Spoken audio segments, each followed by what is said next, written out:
Ya está empezando a grabar. Listo, comienza. Sí.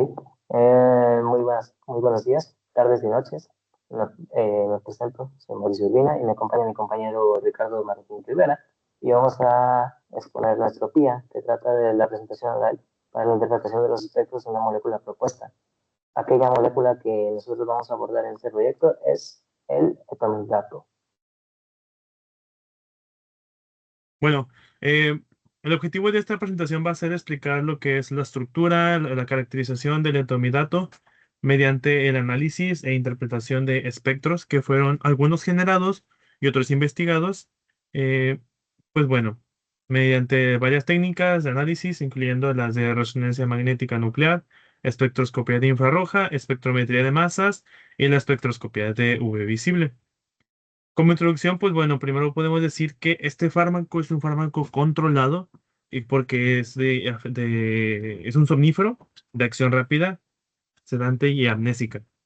Y pues presenta un efecto inhibitorio de esteroidogénesis, por lo que se usa para tratar el hipercortisolismo, que viene siendo pues demasiado cortisol en el cerebro, demasiado estrés, así que se usa mucho incluso en inyecciones letales para simplemente, pues ya, inhibir lo que viene siendo la persona. Entonces, pues es al menos una introducción pequeña para saber qué es lo que hace esta molécula. Previo a hablar sobre los espectros, queremos presentar también un poquito de cómo se realiza la síntesis de esta molécula. Y bueno, partimos desde el primer paso que vendría a ser la condensación de la amina mediante la reacción del alfa-metilbenzilamina con cloroacetato de pilo, dándonos así ácido clorhídrico y N-toxicarbonil metil N1 feniletilamina. Luego, con ese precursor hecho, se procede a una formulación usando ácido fórmico para darnos el, el producto protonado que se muestra a continuación sobre el grupo amino.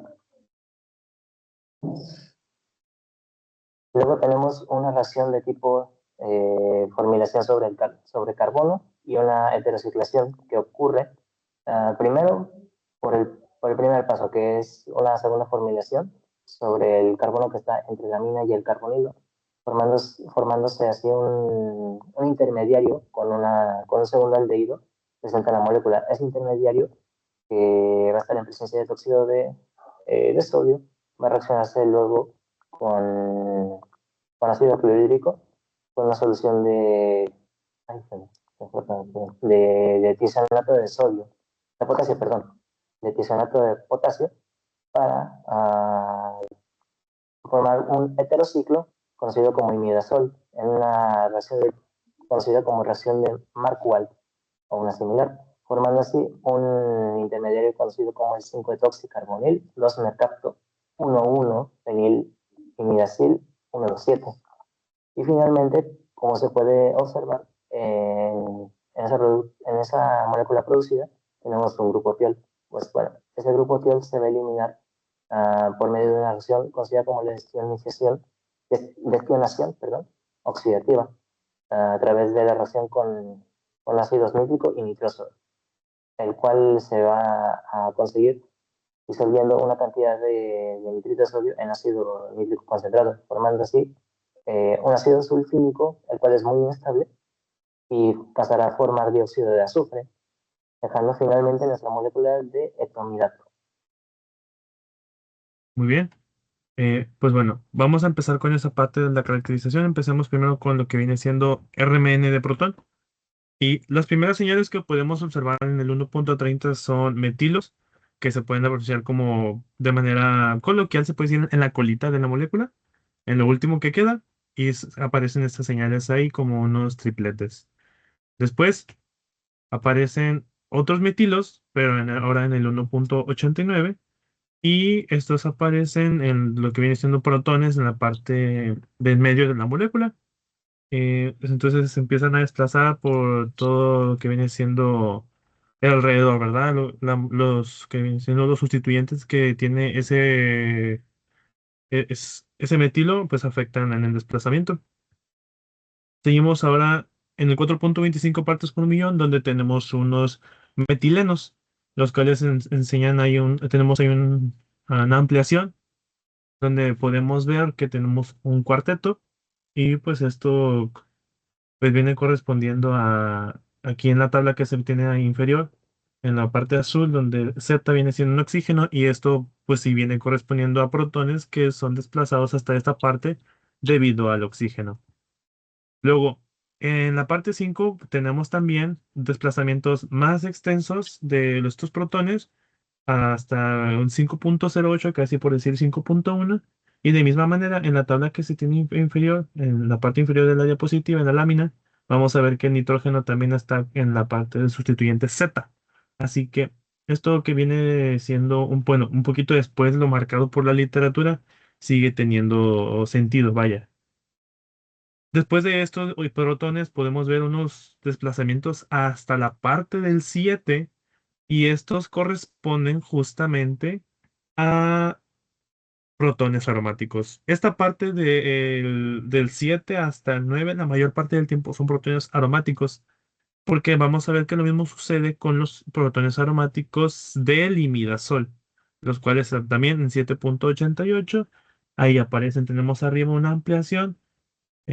Bueno, de los protones anteriores, pero pues ahí podemos ver también que está el singulete.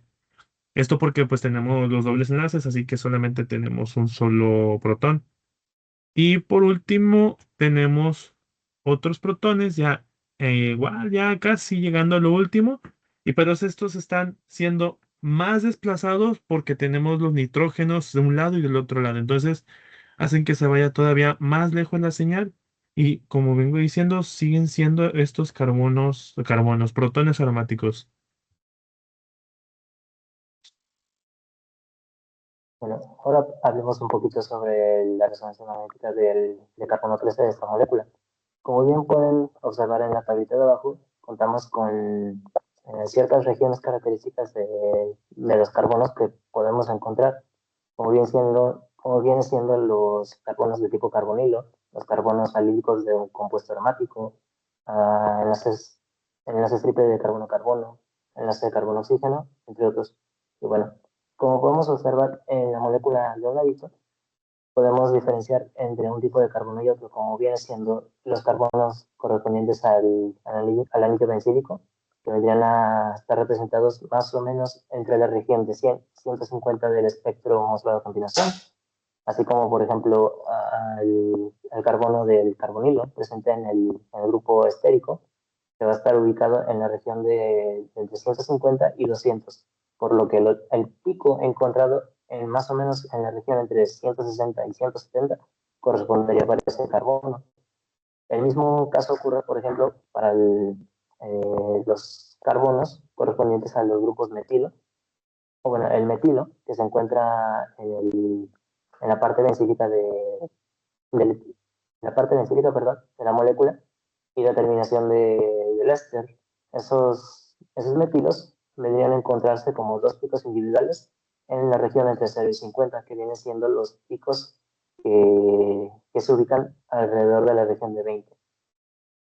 Y sería el mismo caso para el resto de carbonos. No, uh, no incluí como que específicamente cuál es la región de cada uno de los carbonos, pero característicamente se puede distinguir entre un tipo de carbono precisamente por la región en la que se ubica.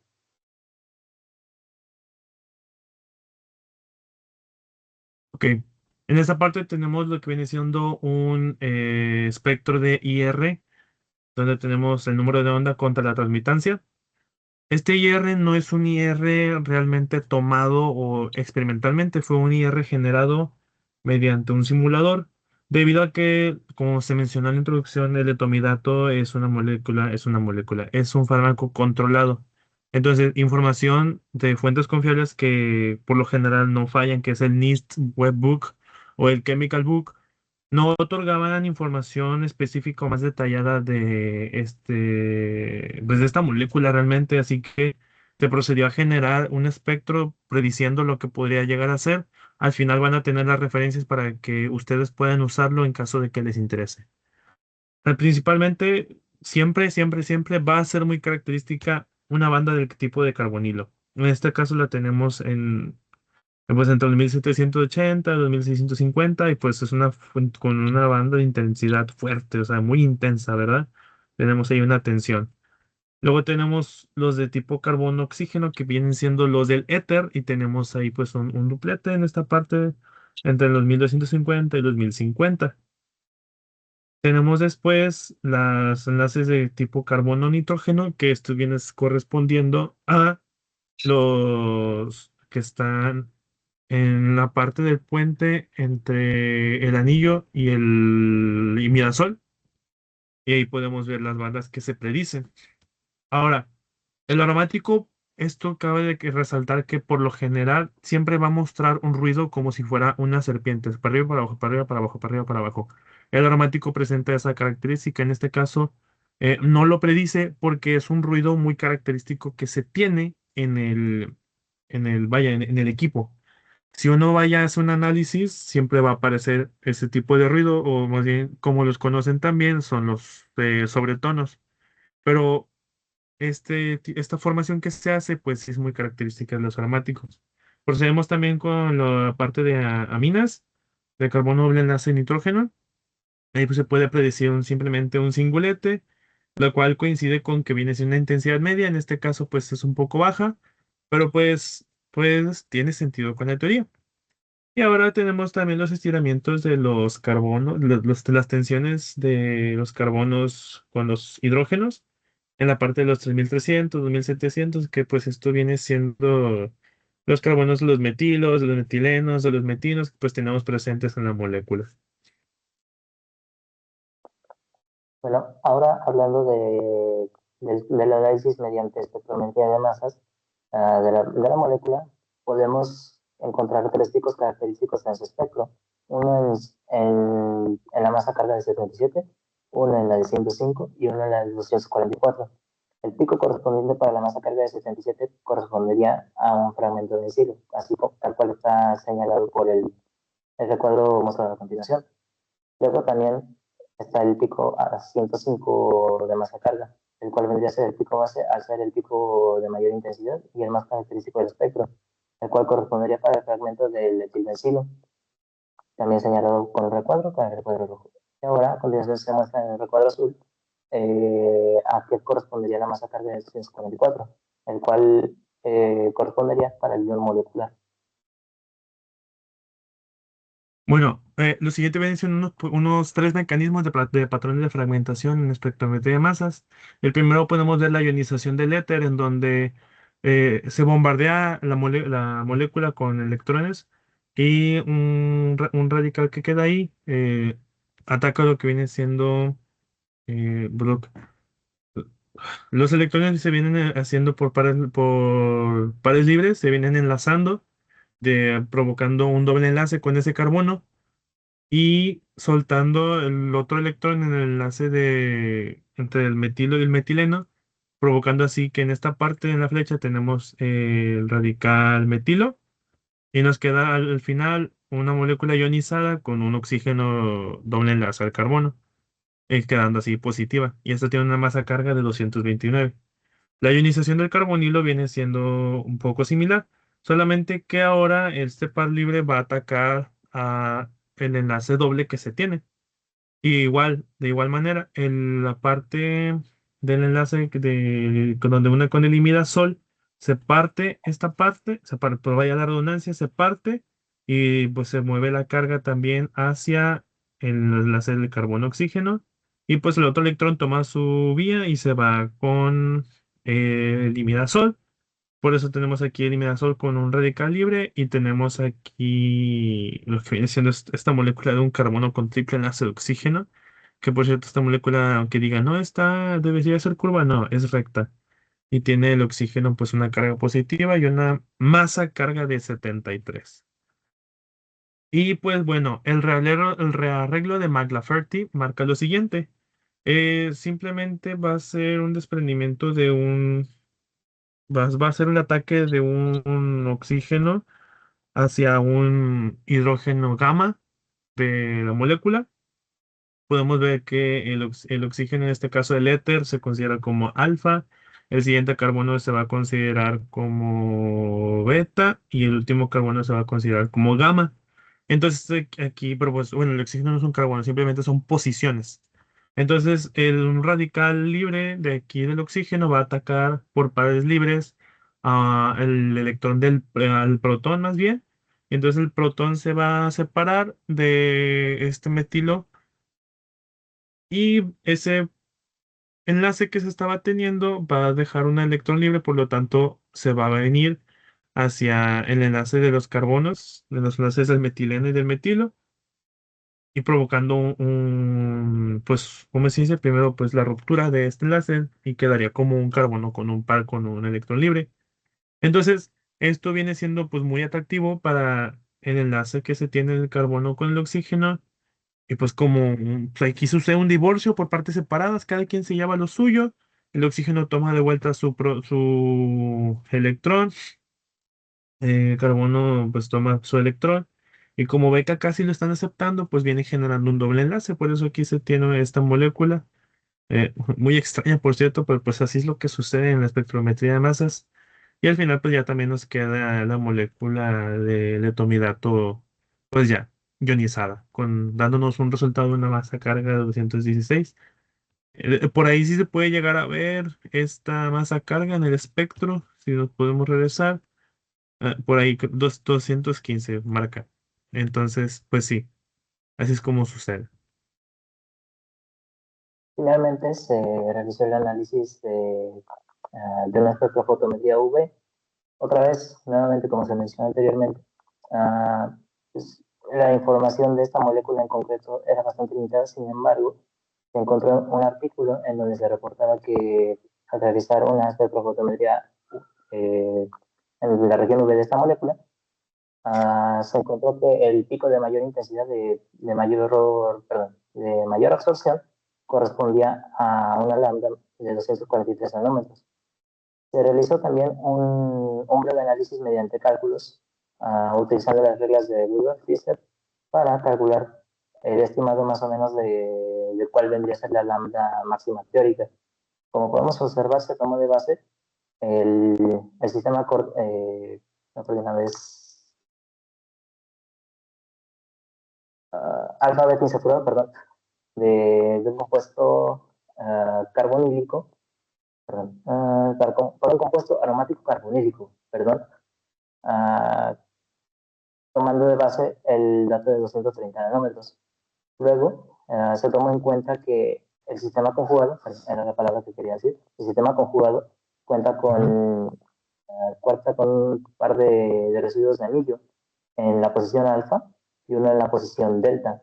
Sin embargo, no se conocen así en los compuestos aromáticos, sino que se ubican por su posición como orto, meta y pan.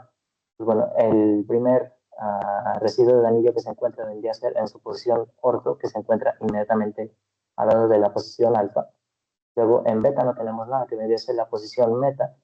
Luego, sobre el nitrógeno de la parte de abajo de la molécula, vendría a ser la posición para, pero como no tenemos nada ubicado ahí de carbonos, pues nos pasamos al siguiente carbono, que se vendría a ser un, un carbono o meta o para la molécula. Entonces, aquí habría un corte y tomaría el valor de 10 nanómetros. Entonces, haciendo el cálculo de que hay un corte, bueno, un residuo de anillo, perdón, un residuo de anillo en posición orto y otro en posición para, haciendo el cálculo de 230 más uno de 3 y uno de 10, nos sale que tenemos una lambda máxima teórica de 243, lo que nos confirma el, el dato como verídico de la lectura que se realizó en el artículo consultado, que se obtuvo que el pico de observancia era en 243 nanómetros. Y en la parte de abajo dejo Uy, también el link de consulta del artículo por si quieren consultar precisamente este espectro y también sus resultados. Pues aquí están las referencias usadas. Muchas gracias por tomarse el tiempo de ver este video y pues espero de su utilidad para sus prácticas. Hasta luego. Gracias.